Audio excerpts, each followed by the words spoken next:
Now Joab the son of Zeruiah perceived that the king's heart was toward Absalom. And Joab sent to Tekoa, and fetched thence a wise woman, and said unto her, I pray thee, feign thyself to be a mourner, and put on now mourning apparel, and anoint not thyself with oil, but be as a woman that had a long time mourned for the dead, and come to the king, and speak on this matter unto him. So Joab put the words in her mouth. And when the woman of Tekoa spake to the king, she fell on her face to the ground, and did obeisance, and said, Help, O king. And the king said unto her, What aileth thee? And she answered, I am indeed a widow woman, and mine husband is dead. And thy handmaid had 2 sons, and they 2 strove together in the field, and there was none to part them, but the one smote the other, and slew him. And, behold, the whole family is risen against thine handmaid. And they said, Deliver him that smote his brother, that we may kill him, for the life of his brother whom he slew. And we will destroy the heir also, and so they shall quench my coal, which is left, and shall not leave to my husband neither name nor remainder upon the earth. And the king said unto the woman, Go to thine house, and I will give charge concerning thee. And the woman of Tekoa said unto the king, My lord, O king, the iniquity be on me, and on my father's house, and the king and his throne be guiltless. And the king said, Whoever saith aught unto thee, bring him to me, and he shall not touch thee any more. Then said she, I pray thee, let the king remember the Lord thy God, that thou wouldest not suffer the revengers of blood to destroy any more, lest they destroy my son. And he said, As the Lord live, there shall not one hair of thy son fall to the earth. Then the woman said, Let thine handmaid, I pray thee, speak one word unto my lord the king.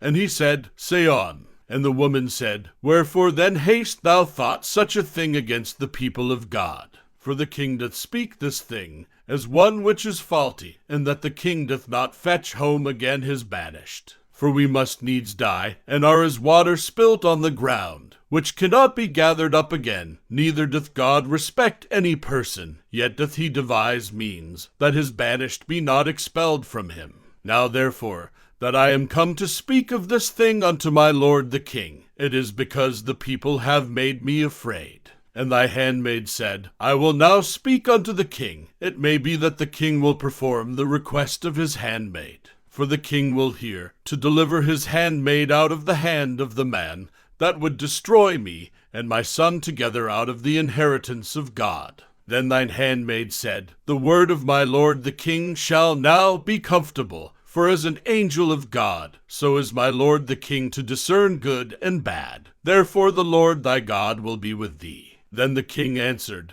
and said unto the woman, Hide not from me, I pray thee, the thing that I shall ask thee. And the woman said, Let my lord the king now speak. And the king said, Is not the hand of Joab with thee in all this? And the woman answered, and said, As thy soul live, my lord the king, none can turn to the right hand or to the left from aught that my lord the king hath spoken. For thy servant Joab, he bade me, and he put all these words in the mouth of thine handmaid. To fetch about this form of speech hath thy servant Joab done this thing, and my lord is wise, according to the wisdom of an angel of God, to know all things that are in the earth. And the king said unto Joab, Behold now, I have done this thing. Go therefore, bring the young man Absalom again.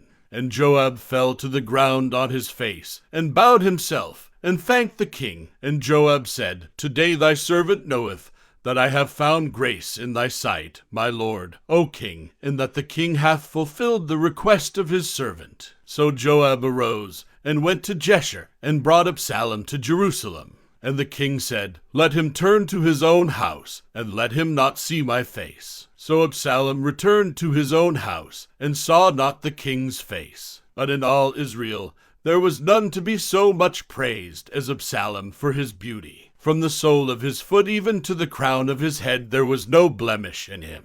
And when he polled his head, he weighed the hair of his head at 200 shekels, after the king's weight. And unto Absalom there were born 3 sons, and 1 daughter, whose name was Tamar. She was a woman of a fair countenance. So Absalom dwelt 2 full years in Jerusalem, and saw not the king's face. Therefore Absalom sent for Joab, to have sent him to the king, but he would not come to him. And when he sent again the second time, he would not come. Therefore he said unto his servants, See, Joab's field is near mine, and he hath barley there. Go and set it on fire. And Absalom's servants set the field on fire. Then Joab arose, and came to Absalom unto his house, and said unto him, Wherefore have thy servants set my field on fire? And Absalom answered Joab, Behold, I sent unto thee, saying, Come hither, that I may send thee to the king, to say, Wherefore am I come from Jeshurun? It had been good for me to have been there still. Now therefore let me see the king's face, and if there be any iniquity in me, let him kill me. So Joab came to the king, and told him, and when he had called for Absalom, he came to the king, and bowed himself on his face to the ground before the king, and the king kissed Absalom.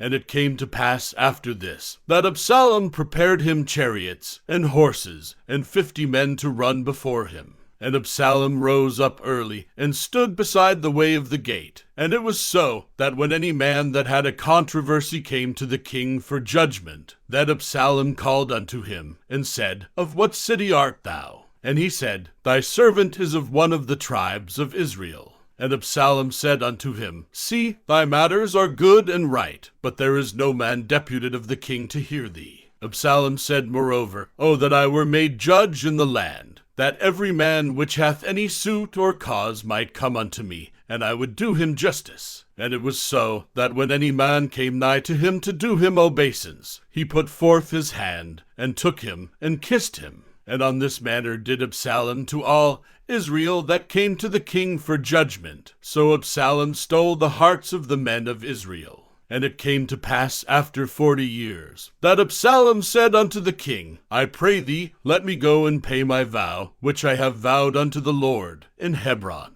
For thy servant vowed a vow, while I abode at Jeshurun in Syria, saying, If the Lord shall bring me again indeed to Jerusalem, then I will serve the Lord.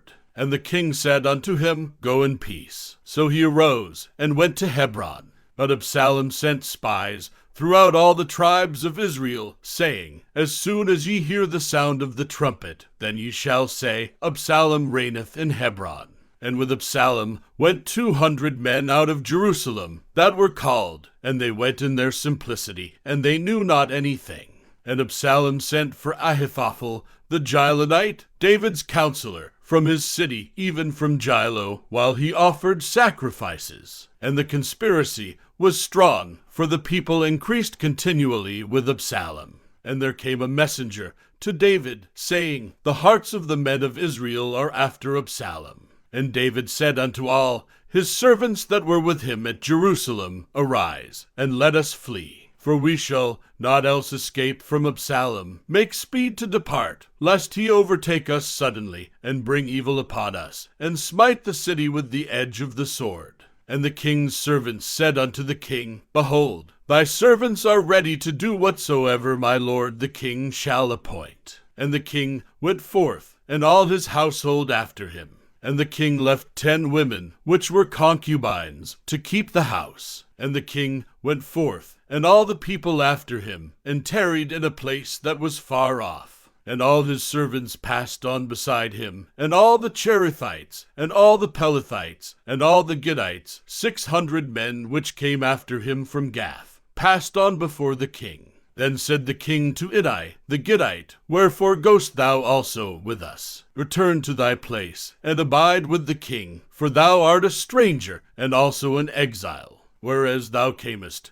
But yesterday should I this day make thee go up and down with us. Seeing I go whither I may, return thou, and take back thy brethren. Mercy and truth be with thee. And Ittai answered the king, and said, As the Lord live, and as my lord the king live, surely in what place my lord the king shall be, whether in death or life, even there also will thy servant be. And David said to Ittai, Go and pass over. And Ittai the Gittite passed over, and all his men, and all the little ones that were with him. And all the country wept with a loud voice, and all the people passed over. The king also himself passed over the brook Kidron, and all the people passed over toward the way of the wilderness. And lo, Zadok also, and all the Levites were with him, bearing the ark of the covenant of God. And they set down the ark of God, and Abiathar went up, until all the people had done passing out of the city. And the king said unto Zadok, Carry back the ark of God into the city. If I shall find favor in the eyes of the Lord, he will bring me again, and show me both it, and his habitation. But if he thus say, I have no delight in thee, behold, here am I, let him do to me as seemeth good unto him. The king said also unto Zadok, the priest, art not thou a seer? Return into the city in peace, and your 2 sons with you, Ahimaaz thy son, and Jonathan the son of Abiathar. See, I will tarry in the plain of the wilderness, until there come word from you to certify me. Zadok therefore and Abiathar carried the ark of God again to Jerusalem, and they tarried there. And David went up by the ascent of Mount Olivet, and wept as he went up, and had his head covered, and he went barefoot. And all the people that was with him covered every man his head, and they went up, weeping as they went up. And one told David, saying, Ahithophel is among the conspirators with Absalom. And David said, O Lord, I pray thee, turn the counsel of Ahithophel into foolishness. And it came to pass, that when David was come to the top of the mount, where he worshipped God, behold, Hushai the archit came to meet him with his coat rent, and earth upon his head. Unto whom David said, If thou passest on with me, then thou shalt be a burden unto me. But if thou return to the city, and say unto Absalom, I will be thy servant, O king, as I have been thy father's servant hitherto, so will I now also be thy servant. Then mayest thou for me defeat the counsel of Ahithophel. And haste thou not there with thee Zadok, and Abiathar the priests. Therefore it shall be, that what things soever thou shalt hear out of the king's house, thou shalt tell it to Zadok, and Abiathar the priests. Behold, they have there with them their 2 sons, Ahimaaz Zadok's son, and Jonathan Abiathar's son, and by them ye shall send unto me everything that ye can hear. So Hushai David's friend came into the city, and Absalom came into Jerusalem.